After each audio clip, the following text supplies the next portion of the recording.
Deus, amados, diletos irmãos, nós estamos considerando a série de mensagens Ovelhas de Jesus. Nós começamos no último domingo e nós queremos dar continuidade a esta série que tem muito a nos ensinar.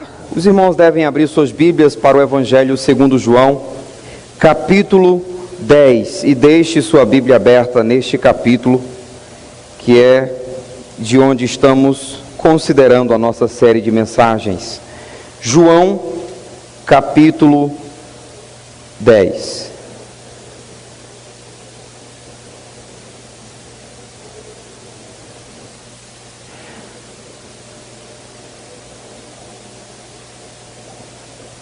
Este capítulo tem sido denominado como sendo Jesus o bom pastor.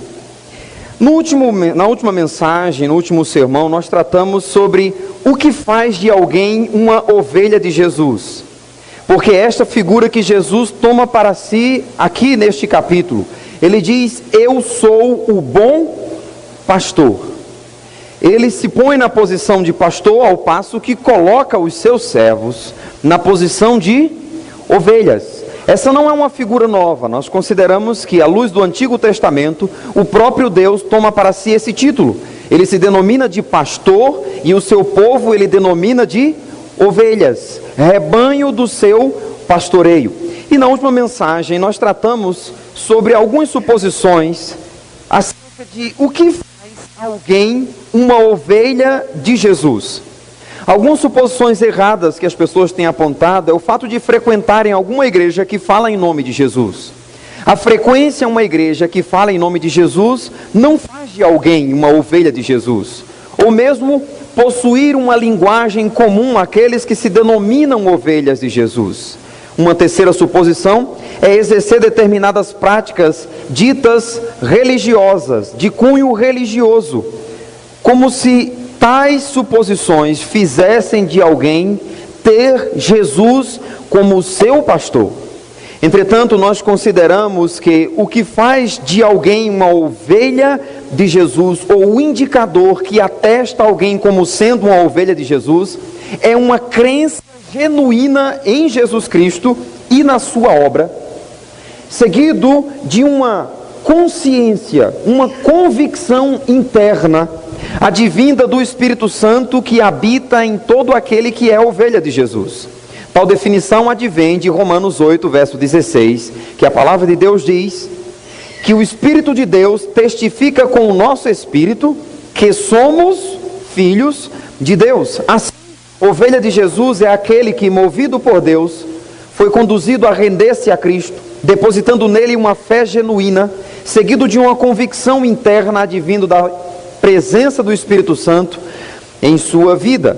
Esse sim, no nosso conceito que tivemos naquela mensagem, são os que, movidos por Deus, se achegam a Jesus para serem por Ele pastoreados, para serem assim salvos. No versículo 27 de João, capítulo 10, é o versículo que nós queremos considerar hoje. Jesus aponta ainda uma outra evidência para ratificar ou confirmar o fato daquelas pessoas não haverem atendido em fé, em obediência, a mensagem que Jesus está trazendo. Jesus disse: vocês não creem porque vocês não são das minhas ovelhas. Então nós consideramos que, em certo sentido, já éramos ovelhas de Jesus antes mesmo de depositarmos uma fé, ou a nossa resposta de fé e obediência a Ele. E Jesus afirma que aquelas pessoas já tinham ouvido Ele mesmo confessar que era o Messias por Deus enviado, mas eles não criam porque eles não eram das ovelhas. Versículo 27 de João, capítulo 10. Jesus disse: as minhas ovelhas ouvem a minha voz. Eu as conheço e elas me seguem. As minhas ovelhas ouvem a minha voz. Eu as conheço, elas me conhecem. Há um relacionamento mútuo. Elas ouvem minha voz e elas me seguem. Para uma devida compreensão do que Jesus está tratando, quando usa essa linguagem, primeiro nós precisamos partir e compreendermos que essa expressão é advinda de uma linguagem pastoril.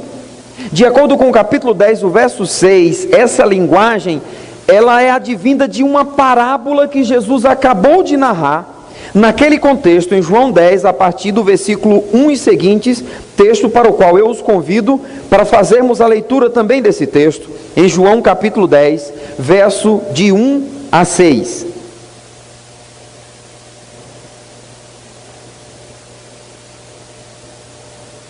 Jesus disse em João 10, versos de 1 a 6: em verdade vos digo, o que não entra pela porta no aprisco das ovelhas, mas sobe por outra parte, esse é ladrão e salteador.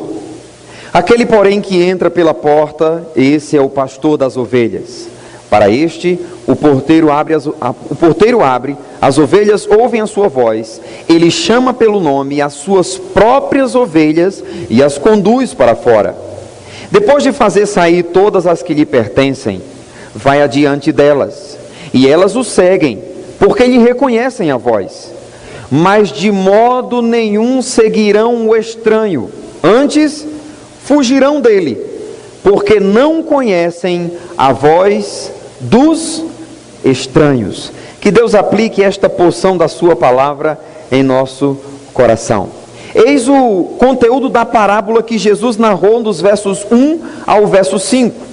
No conceito bíblico, uma parábola é uma história curta, é uma comparação advinda de fatos verdadeiros postos em paralelo para ensinar lições acerca do reino de Deus, lições acerca da sabedoria, lições acerca do caráter moral, do comportamento adequado. Isso é o conceito de parábola em uma linguagem bíblica. Agora, uma pergunta aqui: por que Jesus apresenta essa parábola? O que ele quer trazer à mente dos seus ouvintes, colocando-se na posição de um pastor, dizendo que é o bom pastor, e se referindo ao fato de suas ovelhas, as que pertencem a ele, ouvirem sua voz e seguirem-no. Para compreender, nós precisamos considerar o contexto desse texto. Por vezes, amados, essa capitalização, entenda a capitalização aqui como sendo a Bíblia dividida em capítulos e versículos, por vezes nos tira a ligação que um texto tem com o capítulo ou mesmo capítulos anteriores que está naquele contexto. Lembre-se que a Bíblia não foi escrita com capítulos e com versículos. Capítulos foram inseridos em meados do século 13 e versículos somente em século 15. Isso para uma melhor compreensão e nos situarmos melhor nas Escrituras. Então observe que quando Jesus narra essa parábola nos versos 1 a 5, o contexto advém do capítulo 9. Jesus conta essa parábola por conta do capítulo 9, capítulo no qual ele curou um cego de nascença. O texto diz em capítulo 9, verso 13, que depois daquele homem ser curado, levaram ele até os fariseus, levaram aquele que antes fora cego, porque eles estavam questionando como é que esse homem pode ter sido curado. Então, nos versos seguintes, as pessoas que levaram aquele homem que era cego perante os fariseus, buscando uma resposta, uma explicação para aquele milagre, nos versos seguintes, nós temos uma grande discussão sendo estabelecida. Isso porque uns diziam: esse Jesus não pode ser homem de Deus, porque ele curou este homem num dia de sábado. E como é que ele, sendo de Deus, efetuou uma cura num dia de sábado, dia esse que Deus disse que ninguém podia trabalhar? Mas outros, raciocinando, diziam: como ele não pode ser de Deus e é capaz de realizar tamanho milagre? Aqui se estabeleceu a discussão: Jesus é de Deus ou não? Temos uma grande discussão que se alonga por conta desse questionamento. Jesus é um homem pecador, e como ele, sendo pecador, pode fazer tamanhos sinais? Eles então tomaram uma decisão, se dirigiram até aquele homem para saber qual era a opinião dele acerca desse homem que o havia curado. Eles então perguntam: que dizes tu a respeito dele, visto que te abriu os olhos? E a resposta dele é: ele é um profeta. Irmãos, você pode imaginar o que essa resposta significava para aqueles fariseus? Quando este homem que foi curado afirma: este que me curou é um profeta, ele estava estabelecendo e quebrando um paradigma histórico. Já havia 400 anos que Deus não falava por meio de profetas. Isso na concepção dos fariseus, porque até esse momento um profeta já tinha se levantado. Quem era? João Batista. Mas na perspectiva dos fariseus, lembram que eles rejeitam o ministério de João, e eles agora vão ter que lidar com outro impostor que se faz profeta. Então eles não aceitam essa resposta por parte daquele homem que foi curado, e eles então encontraram uma provável explicação. Como explicar? Se o homem não é de Deus, como pode ter curado este homem? Eles encontraram a explicação. A mais provável para eles é: na verdade, este homem nunca foi cego. Isso aqui é uma enrolação que estão fazendo. Este homem nunca foi cego. Eles então mandaram chamar os pais deste homem para tirar a prova. Trouxeram os pais dele e então perguntaram: olha, este aqui é seu filho, ele nasceu cego? Olha a resposta dos pais: nós sabemos que esse é nosso filho, nós sabemos que ele nasceu cego. Não sabemos, ou não é amas aí, é mais, mas não sabemos como ele vê agora, ou quem foi que lhe abriu os olhos.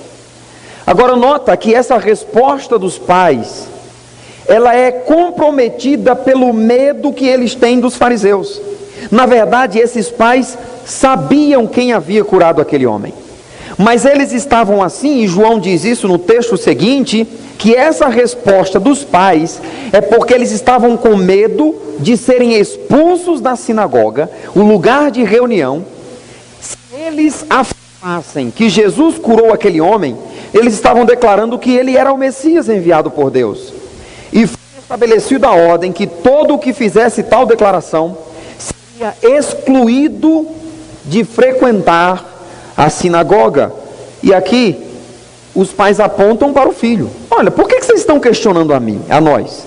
Pergunte para o nosso filho, porque ele tem idade para isso. Então novamente eles mandam chamar aquele homem que foi cego, e agora eles dizem: rapaz, para de inventar essa história, dê glória a Deus, nós sabemos que esse homem é pecador, nós temos plena certeza que esse homem é pecador, glorifique a Deus se você foi curado. Eles agora têm essa perspectiva, porque ouviram dos próprios pais afirmarem que ele era cego, e não tem para onde correr, e eles agora concordam: tudo bem, você era cego, mas dê glória a Deus, não foi esse homem Jesus que curou você. A resposta que este homem vai dar, ela é fantástica. Ele diz: ora, se ele é pecador, eu não sei. Uma coisa eu sei: eu era cego e agora eu vejo. O que esse homem está dizendo é o seguinte: na avaliação de vocês, ele é pecador, mas eu estou certo de que ele me curou e eu não posso negar isso. Então os fariseus novamente interrogam aquele homem sobre como é que Jesus fez isso, como é que ele realizou esse milagre em você. Aí olha a ousadia que este homem tem. Ele diz: por que vocês estão perguntando isso novamente? Eu já disse isso a vocês. Será que vocês também querem se tornar discípulos dele? Irmãos, para o nosso contexto é muito difícil compreender, mas você pode imaginar, para ilustrar, um leigo aqui de Remanso, um leigo no sentido teológico, se dirigindo ao alto clero da Igreja Católica, um bispo ou um arcebispo, e ele questionando em termos doutrinários, e então o leigo respondendo dessa forma. Isso é de uma ousadia tamanha. Por que vocês estão me perguntando? Será que vocês também querem se tornar discípulo dele? Observe que ele está ironizando, e diante dessa ironia, os fariseus começam a insultar aquele homem, começam a menosprezar a crença dele, comparando a fé que eles tinham. Nós somos discípulos de Moisés, Nós sabemos de onde Moisés veio, mas esse Jesus, quem é ele? O que você pode afirmar acerca da autoridade desse Jesus é o que esses homens estão dizendo. Esse questionamento foi suficiente para aguçar, para atiçar ainda mais a ousadia deste homem que foi curado. Parafraseando aqui, a resposta que ele deu depois disso, ele disse: é estranho que vocês não saibam de onde vem a autoridade de Jesus, apesar de este ter aberto os meus olhos. Eu me admiro vocês não saberem de onde vem essa autoridade, e ele ter efetuado tamanho milagre sobre a minha vida. Irmãos, deixa eu explicar para vocês o raciocínio que este homem simples está fazendo. Os fariseus de um lado dizendo: glorifique a Deus, Jesus não lhe curou, ele é um homem pecador, ele não é o Messias. Esse homem está raciocinando e dizendo: tudo bem, vocês têm razão, ele não é o Messias, mas me expliquem como é que ele não é um homem de Deus e ele efetuou tamanha cura em mim. Ora, vocês são mestres da religião, doutores da lei, não sabem de onde vem a autoridade desse homem? Um raciocínio que este homem faz é fantástico. Dá uma olhada na continuidade dos versículos 31 e 32. Se esse homem é um pecador, Deus não lhe atenderia. Olha o raciocínio profundo. Pois Deus atende aquele que o teme. Nunca se viu, desde que há mundo, que alguém tenha aberto os olhos a um cego de nascença. Se este homem não fosse de Deus, ele não poderia ter feito isso. Irmãos, o raciocínio que esse homem está fazendo, está pegando os fariseus, mestres, doutores da lei, e colocando-os no bolso. Deixa eu tornar esse raciocínio deste homem aqui em um silogismo. O que é um silogismo? É um argumento feito através de 3 proposições. Essas 3 proposições em filosofia se chama silogismo, ou se chama premissas. A premissa número 1 é chamada premissa maior, a premissa 2 é premissa menor, e a terceira premissa é chamada de conclusão. Se a premissa maior é coerente, a conclusão é advinda do resultado da junção das 2 primeiras premissas. Olha o raciocínio deste homem nesse versículo: Deus não ouve pecadores. Aí os fariseus vão dizer: está certo. Segunda premissa: Deus ouviu este homem. O que é a conclusão? Este homem não é pecador. Ele está pegando os fariseus em um argumento lógico. Isso aqui é filosofia. Queridos, vocês são doutores da lei, era o que ele estava dizendo. Note que Deus não ouve pecadores. Eu estou certo? E eles diriam: beleza. Deus ouviu este homem, porque ele me curou. Só há uma conclusão lógica. Qual é? Este homem não é pecador. Mas um outro silogismo, só para a gente compreender: Deus atende aquele que o teme e pratica a sua vontade. Segunda premissa: Deus atendeu a esse homem. Qual é a conclusão? Esse homem teme a Deus e pratica a sua. Este homem está fazendo uma defesa teológica para Jesus. Vocês estão negando que ele fez um milagre em mim. Vocês estão dizendo que ele não é de Deus. Então me explica isso. Deus não ouve pecadores. Deus ouviu este homem. Deus só atende aquele que o teme e pratica a sua vontade. Deus atendeu este homem. Este homem só pode ser de Deus. É um argumento extremamente conclusivo para que aqueles fariseus estivessem agora sobremodo irados. E com esse último argumento, aquele homem surpreendeu os fariseus, porque ele mostrou que a única conclusão lógica no versículo 30 é: se este homem não fosse de Deus, ele não poderia ter feito um milagre como esse. Este homem pertence a Deus, eu sou alvo de Deus, eu sou um milagre. Então no versículo 34 os fariseus se dirigem àquele homem de forma dura, dizendo: você é nascido todo em pecado. E você quer ensinar a nós, meu amigo? Você quer ensinar o padre a rezar a missa? Quem é você? Um leigo desse, olha a posição que nós ocupamos. São os fariseus sendo extremamente duros. Como você ousa se dirigir a nós tentando nos ensinar? E então, depois disso, eles expulsam aquele homem da sinagoga. Irmãos, aqui não é que simplesmente ele foi retirado daquele lugar por conta da sua afronta em se dirigir aos fariseus. Aquele homem foi, no conceito popular, literalmente excomungado.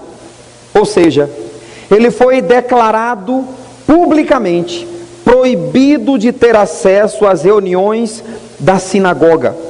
Ele foi acusado por defender a autoridade de Jesus, ele foi acusado de heresia.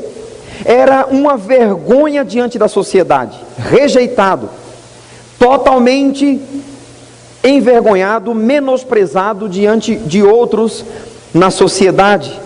Agora, irmãos, como a excomunhão era um ato público e bem conhecido naquele contexto, rapidamente isso chegou até os ouvidos de Jesus. E então Jesus se encontra com aquele homem, e ele tem uma pergunta para fazer a ele. Jesus sabe que aquele homem foi expulso da sinagoga, e pergunta: você crê no Filho do Homem? Filho do Homem é um termo ou uma expressão, um título messiânico, já usado no Antigo Testamento. Era o termo designado para aquele que seria o Salvador, o resgatador. Você crê no Filho do Homem? E ele responde: quem é, Senhor, para que eu creia nele? Porque ele ainda não tinha tido contato pessoal com Jesus. E Jesus disse: você já o tens visto, é esse que fala contigo. Eu creio, Senhor. E o adorou. Assim narra João.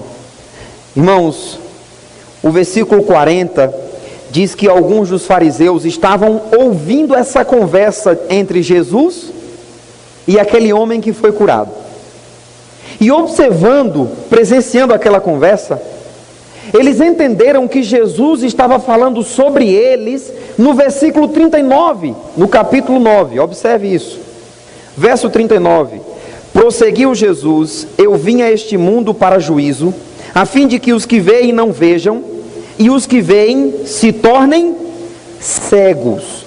Então, nesse versículo, eles entenderam que Jesus estava fazendo uma aplicação da cegueira daquele homem à cegueira espiritual que eles tinham.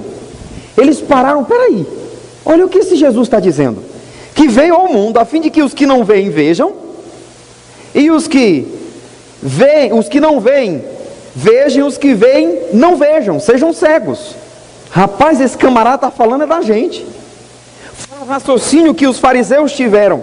Eles entenderam, e então eles questionam: acaso nós somos cegos? E Jesus responde: antes vocês assumissem que são realmente cegos espirituais, mas porque vocês não assumem isso e afirmam que veem, permanece o pecado sobre vocês. Melhor seria se vocês reconhecessem que realmente são cegos, mas porque vocês se dizem conhecedores, a condenação permanece sobre vocês. Amados, eu fico questionando: quantos religiosos rejeitam a revelação de Deus, imaginando que na sua religiosidade compreendem as coisas de Deus, quando na verdade não passam de cegos espirituais. Nós somos cegos. Olha a religião que nós temos. E Jesus disse: quem dera vocês reconhecessem que são. Por não reconhecerem, sobre vocês permanece o julgamento de Deus. Quantos ainda incorrem nesse erro, asseverarem uma defesa de sua fé, por conta da religião que frequentam, quando na verdade não passam de cegos espirituais. Enfim, irmãos, nós chegamos ao capítulo 10, e toda essa narrativa para explicar o porquê de Jesus apresentar essa parábola. Perceba terminamos o capítulo 9 e o capítulo 10, Jesus continua se dirigindo aos fariseus, a quem ele se dirigiu no verso 41. Respondeu Jesus: se fosseis cegos, não teríeis pecado algum, mas porque agora dizeis, nós vemos, subsiste o vosso pecado. Então nós entramos no versículo 1 do capítulo 10, dizendo: aquele que entra pela porta no aprisco, ou no curral, como traduziu a versão corrigida, no aprisco das ovelhas, mas sobe por outra parte, esse é ladrão e salteador. Amados, um aprisco era um grande cercado em uma cidade ou vila, onde os viajantes que iam com seus rebanhos para buscarem o melhor pasto, de passagem, abrigavam-se naquela cidade, uma cidadela ou uma pequena vila, e ali havia esse aprisco, e o pastor poderia deixar ali as suas ovelhas durante a noite para que pudesse repousar em uma hospedaria. Agora note que no mesmo aprisco tinha-se diversos rebanhos. Todo pastor que passava colocava as suas ovelhas ali. Não havia repartição nesse aprisco. As ovelhas estão todas juntas. Pela manhã, cada pastor levanta-se do seu lugar e ele vai até a porta do aprisco. O porteiro abre a porta e então ele vai à frente e ele começa a chamar as suas ovelhas. Irmãos, isso é fantástico. Não existe ovelha que se apaixona por um carneiro ou algo desse tipo e vai e decide seguir. Um pastor, quando se põe à frente e chama as suas ovelhas, só seguem as que pertencem a ele, porque as ovelhas estão acostumadas ao som da voz do seu pastor. E Jesus diz: elas de maneira nenhuma seguirão o estranho. Não pense que o pastor vai chegar lá e chega. Aí as dele já veio tudinho, ele chega para ver se vem outra. Vai não, querido. Porque as ovelhas conhecem a voz do seu pastor. Jesus disse: elas ouvem a sua voz. Ele as chama pelo nome, as suas próprias ovelhas, e as conduz para fora. Irmãos, para nós compreendermos a linguagem que Jesus está usando aqui, imagine aquele aprisco cheio de rebanho, cheio de ovelhas diferentes, e o pastor chamando as suas próprias, e somente essas seguindo ele. Aqui, irmãos, o versículo 27 começa a fazer sentido para nós, que é o nosso texto base. As minhas ovelhas ouvem a minha voz. Sabe qual é a aplicação que Jesus está tomando aqui? Suas ovelhas estão em um aprisco em meio a outras ovelhas que não lhe pertencem. Ele chama pelo nome e essas o seguem. Minhas ovelhas estão em um grande aprisco, junto com outras ovelhas que não são minhas. Mas eu chamo as minhas ovelhas, e elas ouvem minha voz, e me seguem. Irmãos, as ovelhas de Jesus são aquelas que movidas por Deus, em meio a outras ovelhas, ouvem a voz do Senhor e obedecem essa voz. Nós precisamos estabelecer um nexo com o contexto do capítulo 9 aqui, porque Jesus só contou essa parábola por conta do que aconteceu com aquele homem que foi expulso da sinagoga. Lembre-se que ele conta essa parábola logo depois de narrar essa história. Qual é o propósito implícito de Jesus contar essa parábola?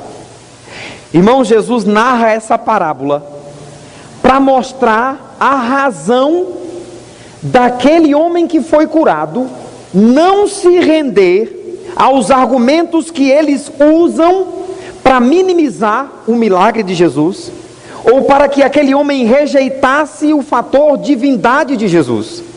É por isso que ele narra essa parábola. Eu vou repetir isso. Porque Jesus contou essa parábola do bom pastor, das ovelhas ouvindo sua voz? É porque Jesus quer mostrar para os fariseus o propósito daquele homem que foi curado, não se render aos argumentos que os fariseus usaram e defender a fé em Jesus Cristo. Aqui, irmãos, para os fariseus, a submissão daquele homem ao chamado de Jesus era fruto de uma ignorância. Por que esse homem está defendendo Jesus? É porque ele é ignorante. Ele não conhece a lei como nós conhecemos. Porque quem conhece a lei nunca vai abandonar a nossa lei para ir seguir este homem trazendo uma nova doutrina. Mas para Jesus a questão era muito diferente. O fato daquele homem atender ao chamado de Jesus e rejeitar a argumentação dos fariseus é porque aquele homem era uma das ovelhas de Jesus. Aquele homem fazia parte daqueles que, movidos por Deus, se renderiam ao pastorado de Jesus para serem salvos por ele. Este homem fazia parte daqueles que Jesus afirma em capítulo 6, verso 37. Todo aquele que o Pai me dá, esse vem até mim. Este homem fazia parte daquele que Jesus afirma em João 6, 44. Ninguém pode vir até mim se o Pai que me enviou não o trouxer. Deus estava levando aquele homem. Por que aquele homem atendeu ao chamado de Jesus? Porque ele era uma ovelha de Jesus. E minhas ovelhas ouvem minha voz e me seguem. Aqui nós compreendemos, irmãos, toda aquela ousadia que este homem teve diante dos fariseus. Por que ele foi tão ousado? Porque ele reconheceu a voz do bom pastor. E quando Jesus chama as suas ovelhas, ele dá espírito de ousadia. Então nós não devemos temer aquelas pessoas que vão zombar da nossa fé, que vão rejeitar a nossa crença. Você não precisa ficar temendo o que vão pensar de você se você se render para servir a Jesus. Se vão nos perseguir, se vão nos rejeitar, o chamado de Jesus está acima dessas pessoas. Está acima do que pensam ao nosso respeito. De modo que se Jesus está chamando você, não tema. Não fique pensando o que os seus familiares vão dizer, o que os seus colegas vão pensar de você. Então somente renda-se diante do Senhor e tenha ousadia para dizer: eu entendi a voz do Senhor falando ao meu coração. Tornando o que Jesus quer dizer com essa parábola em termos ainda mais claros, aquele homem, na linguagem pastoril, era uma ovelha dentro de um aprisco com diversas outras ovelhas. E nós podemos chamar esse aprisco que esse homem estava, nesse contexto, de aprisco do judaísmo. E uma vez dentro do aprisco do judaísmo, Jesus chegou na porta. E ele começou a chamar as suas ovelhas pelo nome por meio da pregação do Evangelho. E aquele homem ouviu a voz. Ele conheceu. E sabe o que Jesus está dizendo aqui, irmãos? Fariseus, não é que vocês expulsaram este homem, é que ele ouviu a minha voz e por isso ele saiu. Não é que vocês colocaram ele para fora, mas é porque ouvindo minha voz, ele me seguiu. No versículo 5 diz que as ovelhas de modo algum seguiriam o estranho. Nós poderíamos dizer que de maneira nenhuma o argumento daqueles fariseus convenceriam aquele homem de segui-los. Porque aquele argumento era advindo de uma voz estranha. E uma ovelha de Jesus não vai seguir outra voz. Eu fico lembrando quando eu estava sendo evangelizado. E ouvindo a voz de Jesus falar ao meu coração. E eu tinha um colega que era da SSVP, Sociedade São Vicente de Paulo, líder comigo. E o pastor pregando para mim e o meu colega zombando. Oh, deixa esse louco para lá. Isso é um bode velho. Vamos na frente do pastor dizendo isso. E eu com medo, né, ouvindo aquela mensagem do Evangelho. E aquele camarada dizendo: oh, Irani, dê ouvidos a esse louco não. Isso aí é uns enviados do cão para tirar o povo de Deus da Santa Igreja. E aí a esposa daquele pastor, com uma voz bem suave, disse: Aderbal, bateu no ombro dele: Jesus só dá de beber a quem tem sede. Que palavra! Meu amigo continuou zombando, mas aquela palavra penetrou meu coração. Alguns anos mais tarde, eu estou estudando no Seminário Batista. Minha irmã me liga e diz: Irani, sabe quem se converteu? Quem? Clésio. Quem? Era um apóstolo Paulo, ou Saulo. Não, eu não acredito, não acredito. Foi, Irani, está lá, se entregou a vida a Jesus. Eu não acredito. Quando eu voltei de férias, foi a primeira pessoa a visitar. E eu cheguei lá e ele disse: Irani, você lembra naquele dia aquele pastor evangelizando? Pastor Derbal evangelizando você? Lembro. Lembra daquela frase que a esposa dele disse? Aí ele começou: Jesus. Aí eu disse: só dá de beber a quem tem sede. Ele disse: naquele dia eu zombei, saí zombando, mas eu não conseguia dormir com aquela frase dizendo: Jesus, só dá de beber a quem tem sede. Era a voz de Jesus que falava ao meu coração. E por um pouco eu ainda resisti. Ó, você que tem ouvido a mensagem do Evangelho, visitado aqui domingo após domingo, você sabe que Deus tem falado ao seu coração. Mais cedo ou mais tarde, você vai se render a essa voz, porque as ovelhas de Jesus o seguem. É um chamado eficaz, porque é uma graça que opera em miseráveis pecadores mortos, que somente Ele pode dar a vida. Jesus chama suas ovelhas pelo nome. Você só é capaz de compreender essa mensagem nos termos salvíficos se Deus abrir o seu coração. Senão você achará um discurso até bonito, mas que não é para você. Mas as ovelhas de Jesus, oh Senhor, como eu entendo a tua voz, eu não consigo resistir. Aqui, sendo bem direto com você, no livro de Gálatas capítulo 4, verso 16, depois de ser duro com a igreja da Galácia, o apóstolo Paulo disse: tornei-me porventura o vosso inimigo por vos dizer a verdade. E eu tomo esta expressão do apóstolo Paulo, tomando emprestado: será que eu me torno seu inimigo por dizer a você a verdade? E a verdade que eu quero dizer a você essa noite é que você está aqui nos visitando e talvez você faz parte de um aprisco que é comum a muitas ovelhas. O aprisco do catolicismo, de onde eu e muitos viemos. Você nasceu nesse aprisco, cresceu nesse aprisco e talvez pense em morrer nesse aprisco.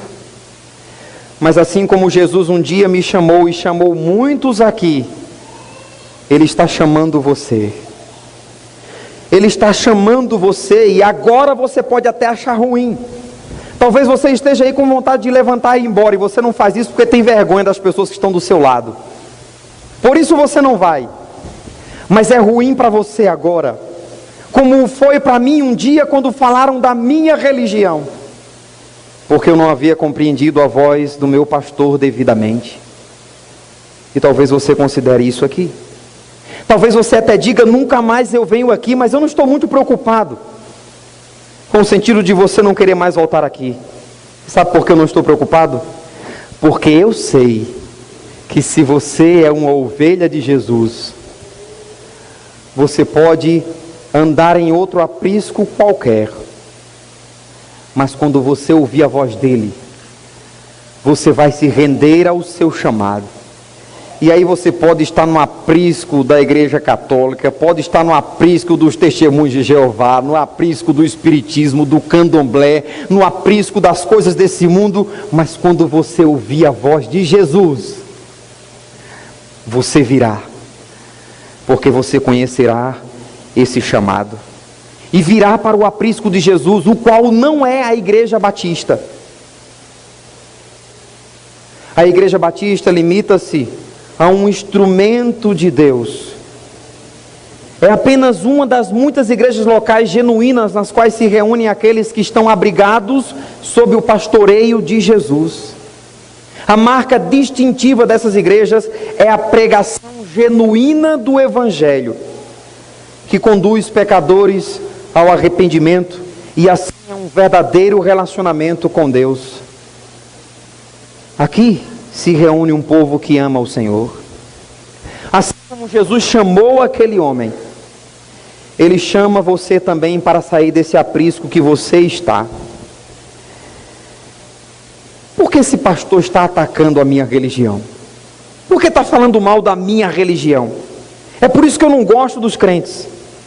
Você pode até estar pensando assim: não sou eu quem fala da sua religião, mas a palavra de Deus reprova a sua religião e você se sente atacado. Ou não foi assim com o apóstolo Paulo? Onde é que vocês viram os discípulos pregando contra o judaísmo na Bíblia? Em nenhum lugar. Mas a pregação do evangelho se constituía um ataque ao judaísmo. E é assim que você se sente hoje, atacado, porque a palavra de Deus ataca você. Lembre-se que o apóstolo Paulo foi capaz até de conduzir pessoas à morte por sentir a sua religião sendo atacada. O desejo de Paulo era acabar com aqueles que estavam pregando algo que contrariava a sua fé, até que de caminho para Damasco, aquela luz brilha diante dele, seus olhos se tornam cegos. Saulo, Saulo, por que me persegues? Quem é? Eu sou Jesus, a quem você está perseguindo. Irmãos, se quem dissesse Paulo ou Saulo, rapaz, você está desse jeito, tão radical assim, mas se prepara-me que daqui uns dias você vai se tornar um crente, você vai se tornar um cristão. Qual era a resposta de Paulo? Você está ficando louco, meu amigo. Deus me livre, isola madeira. Aqui não é madeira não, né? Paulo diria não, de forma alguma. Mas Paulo ouviu a voz do bom pastor. E outros consideravam impossível Paulo se converter, até os discípulos. Quando Jesus diz: Ananias, vá lá, impõe suas mãos sobre Paulo. O que é que Ananias diz? Senhor, não vou fazer uma coisa. Que conversa é essa, Jesus? O Senhor está de brincadeira comigo, né? Esse camarada vem perseguindo os nossos irmãos, colocando na prisão, açoitando, mandando matar, e eu vou lá? Não, vou não. Vá lá, porque eu separei ele como um instrumento, e importa que ele saiba o que é sofrer pelo meu nome. Por Saulo, ele nunca se converteria, mas quando ele ouve a voz do bom pastor, ele se despiu de toda religiosidade, de toda tradição, de todo o radicalismo judaico. Faço-vos, porém, saber, irmãos, que o evangelho por mim anunciado eu não aprendi nem recebi de homem algum, mas mediante revelação de Jesus Cristo, porque vós bem sabeis qual foi o meu procedimento outrora no judaísmo, como sobremaneira perseguia eu a igreja de Deus e a devastava, e na minha nação, quanto ao judaísmo, avantajava-me em muito aos jovens da minha idade, extremamente zeloso das tradições de meus pais. O verso seguinte, ele diz: mas aprouve aquele que me separou antes de eu nascer, revelar o seu Filho em mim. Se pertença, eu não subi a Jerusalém para consultar carne ou sangue, ou perguntar àqueles que já eram apóstolos antes de mim. Eu obedeci. Quando a voz de Jesus fala ao coração de alguém, é uma voz impactante e restauradora. Quantas pessoas se imaginam como sendo ovelhas de Jesus, ou seja, que realmente pertencem ao Senhor, quando na verdade, de longe tem um relacionamento verdadeiro. E quantas pessoas nem pensam nisso. E Jesus faz a obra na vida dessas pessoas. Deixe-me tomar como aplicação ainda, irmãos.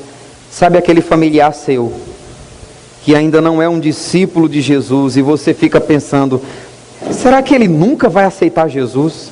Não, esse aí não tem jeito mais não. Pregue o evangelho. Se é ovelha, vai ouvir a voz do bom pastor. É o milagre do chamado de Jesus. Se referindo a você e a mim, Jesus disse para aqueles fariseus no versículo 16: ainda tenho outras ovelhas, não deste rebanho. A mim me convém direcioná-las, dirigi-las. Jesus está chamando hoje. Eu pergunto: será que você consegue ouvir a sua doce voz através da sua palavra dizendo: venha. Eu sou o bom pastor. Você já ouviu de mim o que é necessário para entregar a vida a mim, para que eu seja o seu pastor. Jesus está dizendo: você não é mais um, ou apenas um, na multidão. Você é uma ovelha minha. Por isso Deus trouxe você aqui, para conduzir você a Jesus, para entregar você a Jesus, para você ser pastoreado por Ele. Eu então pergunto: tem alguma ovelha de Jesus essa noite, que ouvindo esta mensagem, conseguiu ouvir a voz de Jesus lhe chamando? Baixe sua cabeça, medite na letra de uma música que o Senhor me deu, quero compartilhar com você.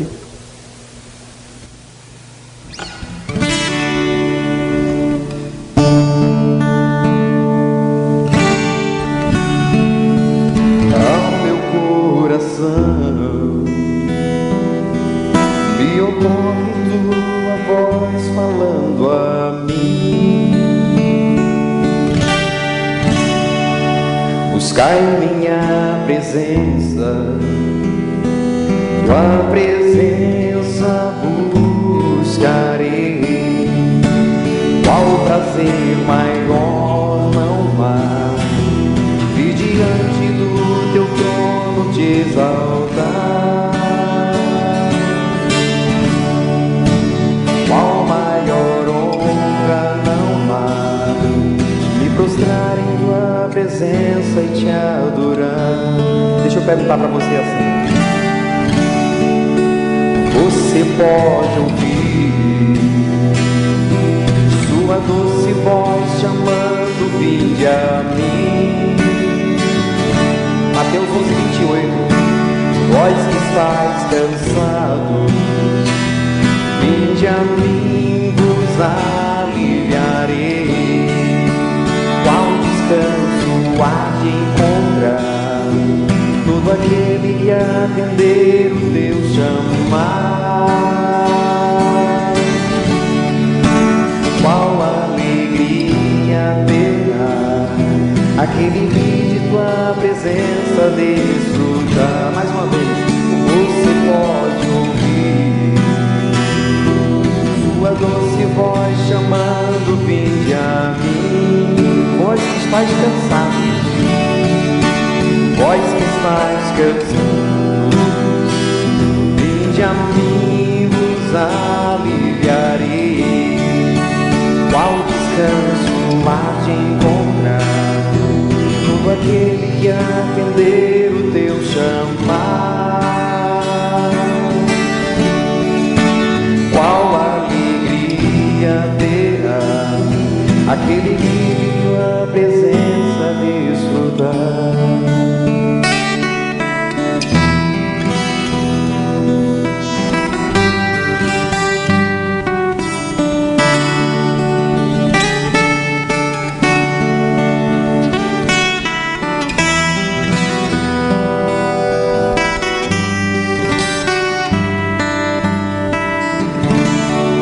Obrigado, Jesus, pelo dia em que ouvimos a tua voz, doce voz que falou o nosso coração, e tivemos o privilégio de te servir. Maravilhoso, soberano, eterno Deus, muito obrigado, Senhor, por nos resgatar em meio a muitas ovelhas, em aprisco estranho. Ouvimos a tua voz, Senhor. Trouxeste alguma das tuas ovelhas essa noite aqui, para atender a tua voz, porque a tua palavra diz que a fé vem pelo ouvir. Será que algumas das tuas ovelhas estão entre nós para responderem em fé e obediência à tua palavra? Enquanto você continua orando, eu quero perguntar: Deus tem falado ao seu coração? Trouxe você aqui essa noite com um propósito: que você renda-se a Ele, recebendo Ele como Senhor, Salvador de sua vida. Tem alguém esta noite que deseja entregar a sua vida a Cristo porque ouviu e entendeu a sua voz? Se tem alguém, levante uma de suas mãos. Tem alguém que deseja entregar a sua vida a Jesus, o bom pastor, assumindo um compromisso com Ele? Faça um sinal com uma de suas mãos. Pela última vez, eu quero perguntar, sem insistir: tem alguém que deseja entregar a sua vida a Jesus? Levante uma de suas mãos. Senhor, a Tua palavra foi lida e explicada. Certamente ela não voltará para o Senhor vazia. Será cumprida naquilo pela qual foi designada. Pelo que te agradecemos e te exaltamos em nome de Jesus.